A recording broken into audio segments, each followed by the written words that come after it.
Bonjour tout le monde, j'espère que vous allez bien. Bienvenue à cette première capsule qui va expliquer comment on fait l'introduction et la conclusion d'un cinéphilo. Pour ce qui est de l'introduction, on commence toujours par le sujet amené. Le sujet amené, c'est ce qui va vous conduire à poser votre question. Un bon sujet amené, ça ne peut pas être depuis que le monde est monde ou depuis la nuit des temps, c'est des sujets amenés qui sont trop convenus. Donc, un truc pour faire un bon sujet amené, c'est d'essayer de partir d'un élément d'actualité. Une façon facile de le faire, c'est d'aller dans Google, dans la section Actualité, et écrire tout simplement un des mots, un des thèmes de votre cinéphilo.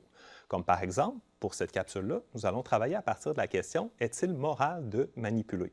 Donc, on peut écrire tout simplement « manipulation » sur Google, et il y a une série d'articles d'actualité qui va nous présenter des exemples de manipulation plus contemporains. On peut partir aussi d'une statistique choc. Comme par exemple, je ne sais pas si vous le savez, mais on dit qu'une fausse nouvelle peut être diffusée 6 fois plus vite sur les réseaux sociaux que son démenti. Donc, ça pourrait être un point de départ pour nous parler de manipulation.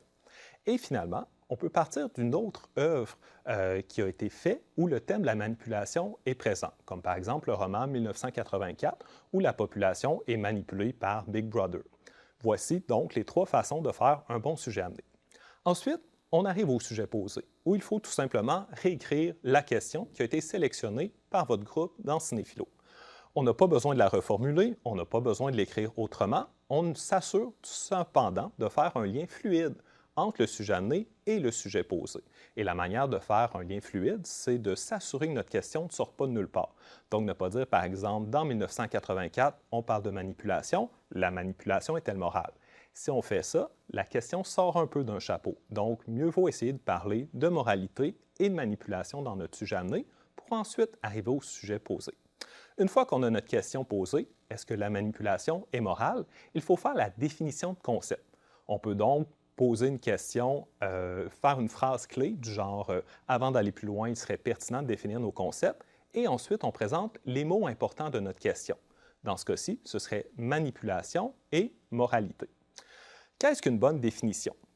Une bonne définition, ce n'est pas ce qu'on retrouve dans le dictionnaire. En philosophie, notre principal outil, c'est le langage, et donc on a besoin d'un outil affûté au maximum, et le dictionnaire donne souvent une définition beaucoup trop large. Donc, vous devez composer vos propres définitions. Voici quelques règles d'une bonne définition. La première, une définition ne doit pas être synonymique, c'est-à-dire qu'on ne peut pas définir un mot en utilisant un autre terme de la même famille. Comme par exemple, on ne peut pas dire que le bonheur, c'est être heureux. Deuxième règle, la définition ne doit pas être circulaire, c'est-à-dire que vous ne pouvez pas répéter le mot à définir dans votre définition. Donc, on ne peut pas dire, par exemple, que la manipulation, c'est l'art de manipuler les citoyens et les citoyennes. Troisième règle importante, votre définition ne doit pas être relativiste. Par exemple, on pourrait dire que la définition de morale change dépendamment des individus. Évidemment, c'est vrai que la moralité peut changer d'une personne à l'autre ou d'une culture à l'autre. Par contre, ce qu'on veut voir dans Cinéphilo, c'est votre définition de la moralité. Donc, il est important d'énoncer clairement vos critères de moralité. Donc, qu'est-ce qu'une action morale selon vous? Et finalement, il faut s'assurer que notre définition prenne en compte toutes les particularités. Donc, comment faire une bonne définition? Mon truc à moi, c'est de toujours partir de 3 exemples du terme que vous voulez définir. Comme par exemple, si je veux utiliser le terme moral, je pourrais penser à 3 actions morales que je peux faire. Par exemple, je peux donner 5 $ à un sans-abri, je peux aider une personne âgée à traverser la rue et je peux aider une personne amie en rupture amoureuse. Dans ces 3 cas-là, je fais une action morale. Je me demande qu'est-ce qu'il y a de commun à ces 3 actions-là? Dans les 3 cas, j'apporte une aide. Mais cette aide-là peut être différente. Dans le cas d'un 5 $, c'est une aide matérielle. Dans le cas d'aider une personne à traverser la rue, c'est une aide qui va être davantage physique. Et dans le cas d'aider une personne en peine d'amour, ce sera davantage une aide psychologique. Donc, j'ai déjà un début de définition. Une action morale, c'est l'action d'apporter une aide matérielle, physique ou psychologique. Si je donne 5 $ à Bill Gates ou que j'aide Georges Saint-Pierre à traverser la rue, on ne me dira pas que c'est une action morale. La différence, c'est quoi? C'est qu'une personne à la rue ou une personne à mobilité réduite que j'aide à traverser la rue, c'est une personne dans le besoin. Donc, je peux rajouter ça à ma définition.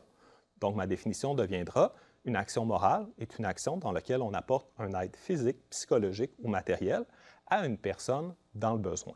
À partir de ça, j'ai quand même une bonne définition de ma morale. Puis ensuite, je peux rajouter certains critères. Comme par exemple, si je donne 5 à une personne itinérante en me filmant et en montrant à quel point je suis généreux sur les réseaux sociaux, on dira peut-être que mon action n'est pas morale dans ce cas-ci parce que je la fais pour me mettre en valeur et que je ne respecte pas la dignité d'une personne. Donc, ce que j'aurais tendance à faire pour ajouter à ma définition, ce serait cette idée-là qu'une action morale doit respecter la dignité des personnes. Donc, avec ça, j'aurai ma première définition complète, non synonymique, non circulaire, qui prend en compte plusieurs particularités et qui n'est pas relativiste. Donc, ça pourrait être ma définition. Je ferai la même chose avec le terme manipulation. Une fois que mes définitions sont bien faites, il reste seulement le sujet divisé. Le sujet divisé, c'est énoncer clairement notre position. Comme par exemple, dans ce cas-ci, je dirais, selon moi, que la manipulation n'est pas morale. Et ensuite, je dois donner mon argument. Dans ce cas-ci, je dirais, la manipulation n'est pas morale puisqu'il s'agit d'un geste paternaliste. Donc, ce serait mon argument. Je vais seulement l'annoncer et ensuite, je l'expliquerai dans la prochaine partie de mon texte. Donc, voici ce qui est important pour l'introduction. Sautons tout de suite à la conclusion. La conclusion, ce sera à la fin de votre texte. C'est souvent la partie qu'on fait la plus rapidement parce qu'on a hâte d'avoir terminé notre travail. Par contre, il faut faire attention puisque la conclusion, c'est aussi la dernière chose que va lire votre correcteur ou votre correctrice.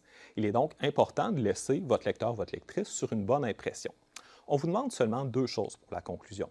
La première chose est de rappeler votre position. Donc, dans ce cas-ci, qu'on est contre la manipulation, qu'on juge que ce n'est pas moral, et notre premier argument, pas nécessairement l'objection ou la réfutation, mais seulement l'argument.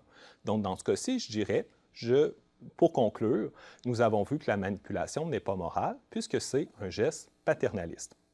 En fait, si vous avez bien suivi, c'est tout simplement la même chose que le sujet divisé. Donc, pour s'assurer d'avoir été cohérent tout au long du texte, on peut se dire, est-ce que j'ai bien défendu mon sujet divisé? Et si c'est le cas, vous pouvez le redire au début de votre conclusion.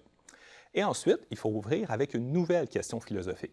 Votre nouvelle question philosophique, c'est une nouvelle question qui pourrait faire suite à votre dissertation. Donc, une seconde dissertation qui explorerait une partie de votre réflexion. Comme si nous avons conclu que la manipulation n'est pas une bonne chose, on pourrait se demander maintenant s'il faudrait soumettre nos politiciens à des standards moraux plus sévères. Ce serait une nouvelle question philosophique qui découlerait de notre réflexion initiale. Alors voilà, c'était l'introduction, la conclusion, et on se revoit dans la prochaine capsule pour l'argumentation.